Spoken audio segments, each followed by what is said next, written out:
I did my project over Texas versus New Mexico 2019. What is it about? So, Texas versus New Mexico is a court case where the state of Texas filed a lawsuit against New Mexico as Texas felt that New Mexico had broken the Pecos River Compact, which is a compact made up between Texas, New Mexico, and Colorado, and it was made between them to protect where the water from the Pecos River went. It started in 2014 when the Pecos River flooded. In return, New Mexico actually released this water downstream even though Texas couldn't hold the water. Texas stated that they had wasted the water. In 2015, the river master, the person who was looking over the compact and was elected by the Supreme Court, had retroactively changed the reports of that year. And then in 2018 and 2019, had also retroactively changed the reports again. Also during 2018 and 2019, New Mexico had asked the river master to reduce the amount of water they needed to give to Texas because of the flood. Texas actually ended up going to court about this because it was wrong, and in the end, Texas ended up being denied the ability to look at the reports with a 7-1 ruling, making the river master report state that New Mexico had given Texas the correct amount of water delivery credit. Why was it included in the class list, and how does it connect to one of the class readings? So I feel it was added to our list because it was a pretty messed up trial. Texas used the water from the Pecos River to provide clean drinking water to different communities and fisheries.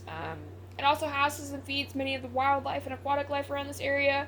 So for New Mexico to go and waste clean water like that, when it could have been saved, is ridiculous, considering there's only 2% of clean water on this earth. And that may sound like a lot, but it's really not. Because once it's gone, it's gone. I think that it connects to our reading to the Treaty of Velasco, May 14th, 1836, in one of the sections. It actually talks about how Texas split from Mexico for taking their property. I feel this relates to the topic, not in the fact that Texas ever left the compact with New Mexico, but because as of now, Texas and New Mexico absolutely hate each other for the fact that Texas never got water back from New Mexico, and how New Mexico actually wasted the water. It was a taking thing. Some fun facts was that New Mexico actually ended up winning the case, kind of, in a way, because they got away with their taking of water. This is not the first case that Texas has put up against New Mexico for the Pecos River. In 2013, they actually had another case about how there were New Mexico farmers there who were pulling groundwater out of reservoirs next to the river, and it was causing the river to actually decrease, and that goes against the compact. There was a 7-1 ruling against Texas, and neither Texas nor New Mexico can challenge the negotiation procedure that the river master gave to fix the problem. Why is it important to Texans?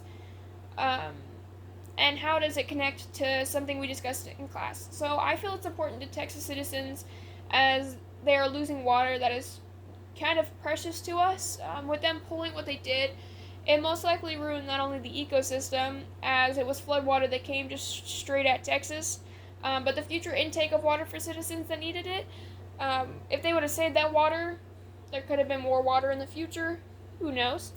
I think that it connects to when we talked about how the government was actually taking away land from the people in order to build the Pfizer company building.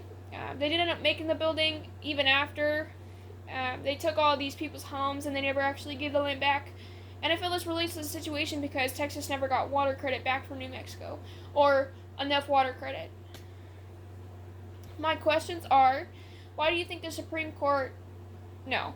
Do you think the Supreme Court should have made New Mexico pay their correct amount of water credit back to Texas? Why do you think we never really hear about this stuff on the news? And do you think the Supreme Court should have looked into the river master's changes to past reports or not? Should they have fired the river master? And then here's my bibliography.